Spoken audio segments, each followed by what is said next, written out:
প্রিয় শিক্ষার্থী বন্ধুরা, আমরা আজকে শিখব পণ্য বিক্রয় সংক্রান্ত লেনদেনের জাবেদা। পণ্য বিক্রয় সংক্রান্ত লেনদেনের জাবেদা তৈরি করার আগে আমরা কিছু নিয়ম শিখব। পণ্য বিক্রয় করলে বিক্রয় হিসাব লিখতে হয়। কোনো সম্পদ বা মণিহারি দ্রব্য বিক্রয় করলে বিক্রয় হিসাব লেখা যাবে না। পণ্য বিক্রয়ের ক্ষেত্রে ব্যক্তি বা প্রতিষ্ঠানের নাম যদি উল্লেখ থাকে এবং চেক বা নগদ কথা যদি উক্ত লেনদেনে না থাকে, তাহলে আমরা ধরে নেব লেনদেনটি ধারে বা বাকিতে হয়েছে। ধারে বা বাকিতে বিক্রয় করলে প্রাপ্য বা দেনাদার নাম সৃষ্টি হয়। বিলের মাধ্যমে বিক্রয় করলে প্রাপ্য বিল হিসাব সৃষ্টি হয়।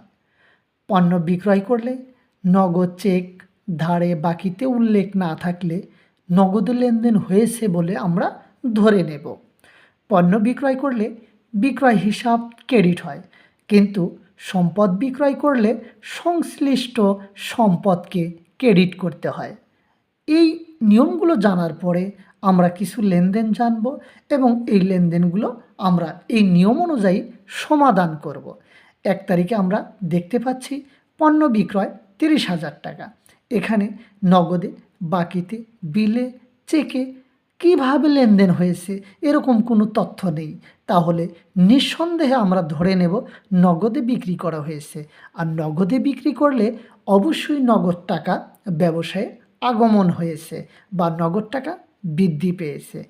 আর পণ্য বিক্রয় করলে অবশ্যই বিক্রয় নাম লিখতে হয়, আর বিক্রয়ের নাম হচ্ছে আয়। আমরা সূত্রের মাধ্যমে দেখতে পাচ্ছি সম্পদ বৃদ্ধি পেলে তা ডেবিট হয় এবং বিক্রয় হচ্ছে আয়, আয় বৃদ্ধি পেলে তা ক্রেডিট হয়। এই কারণে আমরা লিখব নগদান হিসাব ডেবিট, বিক্রয় হিসাব ক্রেডিট। 2 নং লেনদেনে আমরা দেখতে পাচ্ছি বাকিতে পণ্য বিক্রয়। বাকিতে পণ্য বিক্রয় করলে আমরা ইতিমধ্যেই নিয়ম জেনেছি যে বিক্রয়ের সাথে যদি বাকি কথা থাকে তাহলে প্রাপ্য হিসাব সৃষ্টি হয় এবং পণ্য বিক্রয় করলে অবশ্যই বিক্রয় নাম লিখতে হয়। বিক্রয় হচ্ছে আয় এবং প্রাপ্য হচ্ছে সম্পদ। সম্পদ বৃদ্ধি পেলে তা ডেবিট হয়, বিক্রয় হচ্ছে আয়, আর আয় বৃদ্ধি পেলে তা ক্রেডিট হয়। 3 তারিখে আমরা দেখতে পাচ্ছি বিলের মাধ্যমে পণ্য বিক্রয়। পণ্য বিক্রয় করলে অবশ্যই বিক্রয় নাম লেখা যায় এবং বিক্রয় হিসাব ক্রেডিট হয়। আর এই বিক্রয়ের সাথে যদি বিল কথা থাকে তাহলে প্রাপ্য বিল সৃষ্টি হয়। এই কারণে আমরা লিখব প্রাপ্য বিল হিসাব ডেবিট, বিক্রয় হিসাব ক্রেডিট। আমরা 4 তারিখে দেখতে পাচ্ছি রানার নিকট পণ্য বিক্রয়। রানার নিকট পণ্য বিক্রয় করলেও কিন্তু বিক্রয় হিসাব লেখা যাবে এবং বিক্রয় হচ্ছে আয়, আয় বৃদ্ধি পেলে তাকে ক্রেডিটই লিখতে হয়।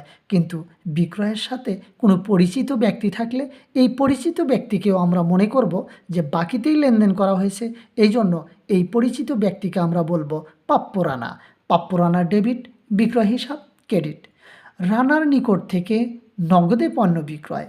আমরা 5 নং লেনদেনে দেখতে পাচ্ছি যে এই নগদ থাকার কারণে এই রানার সাথে আমাদের আর কোনো সম্পর্ক নেই।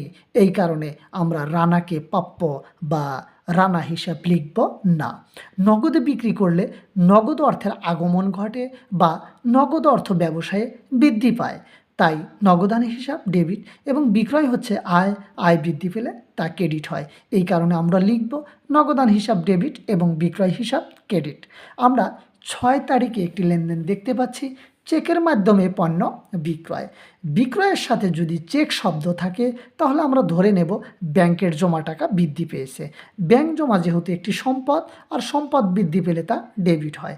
বিক্রয়ের নাম হচ্ছে আয়, আর আয় বৃদ্ধি পেলে তা ক্রেডিট হয়। এই কারণে আমরা লিখব ব্যাংক হিসাব ডেবিট, বিক্রয় হিসাব ক্রেডিট।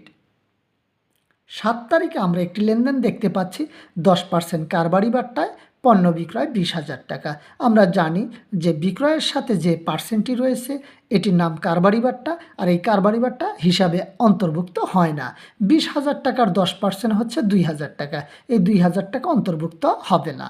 আর কিভাবে বিক্রয় করা হয়েছে তা উল্লেখ নেই, তাই আমরা ধরে নেব নিঃসন্দেহে নগদেই লেনদেন হয়েছে। তাহলে নগদে বিক্রি করলে অবশ্যই নগদ অর্থ পাওয়া যায়, নগদ অর্থ ব্যবসায় বৃদ্ধি পায়। এই কারণে আমরা লিখব যে নগদান যেহেতু বৃদ্ধি পেয়েছে, নগদ অর্থ সম্পদ, সম্পদ বৃদ্ধি পেলে তা ডেবিটে লিখব এবং বিক্রয় হচ্ছে আয়, আয় বৃদ্ধি পেলে তা আমরা ক্রেডিটে লিখব। তাহলে নগদান হিসাব ডেবিট, বিক্রয় হিসাব ক্রেডিট 18,000 টাকা। 2,000 টাকা কারবারি বাট্টা এটি অন্তর্ভুক্ত হবে না।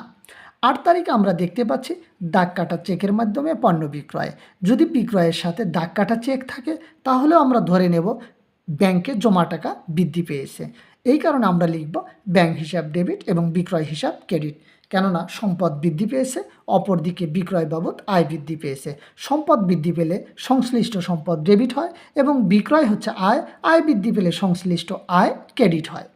9 তারিখে আমরা দেখতে পাচ্ছি যন্ত্রপাতি বিক্রয়। যন্ত্রপাতি বিক্রয় করলে বিক্রয় নাম লেখা যাবে না এবং কিভাবে বিক্রয় করা হয়েছে তা উল্লেখ না থাকার কারণে আমরা ধরে নেব নিঃসন্দেহে নগদেই লেনদেন হয়েছে। এই কারণে ব্যবসায় নগদ অর্থ বৃদ্ধি পেয়েছে এবং অপরদিকে যন্ত্রপাতি নামক সম্পদ হ্রাস পেয়েছে। একদিকে সম্পদ বৃদ্ধি পেয়েছে, অপরদিকে আরেকটি সম্পদ হ্রাস পেয়েছে। সম্পদ বৃদ্ধি পেলে ডেবিট হয় এবং একটি সম্পদ হ্রাস পেলে তা ক্রেডিট হয়। এই কারণে আমরা লিখব নগদান হিসাব ডেবিট, যন্ত্রপাতি হিসাব ক্রেডিট। 10 তারিখে একটি লেনদেন আমরা দেখতে পাচ্ছি যে বিক্রয়ের উদ্দেশ্যে কৃত যন্ত্রপাতি বিক্রয় করা হলো। অর্থাৎ যদি আমরা কোনো যন্ত্রপাতি বিক্রয়ের উদ্দেশ্যেই আমরা ক্রয় করি তাহলে সেই যন্ত্রপাতিটি আর সম্পদ থাকে না, সেটি পণ্য হয়ে যায়। তাহলে আমরা ধরে নেব যে আমরা পণ্যই বিক্রয় করেছি। কিন্তু কিভাবে বিক্রয় করেছি, নগদে, বাকিতে, চেকে, বিলে কোনো তথ্য না থাকার কারণে আমরা ধরে নেব নিঃসন্দেহে নগদেই লেনদেন হয়েছে। এই কারণে আমরা লিখব নগদান হিসাব ডেবিট এবং বিক্রয় হিসাব ক্রেডিট। কেননা আজকের যন্ত্রপাতিকে আমরা পণ্য হিসাবে গণ্য করেছি। তাই একদিকে সম্পদ বৃদ্ধি পেয়েছে, অপরদিকে আয় বৃদ্ধি পেয়েছে। সম্পদ বৃদ্ধি পেলে সংশ্লিষ্ট সম্পদ ডেবিট হয় এবং আয় হলে সংশ্লিষ্ট আয় হিসাব ক্রেডিট হয়।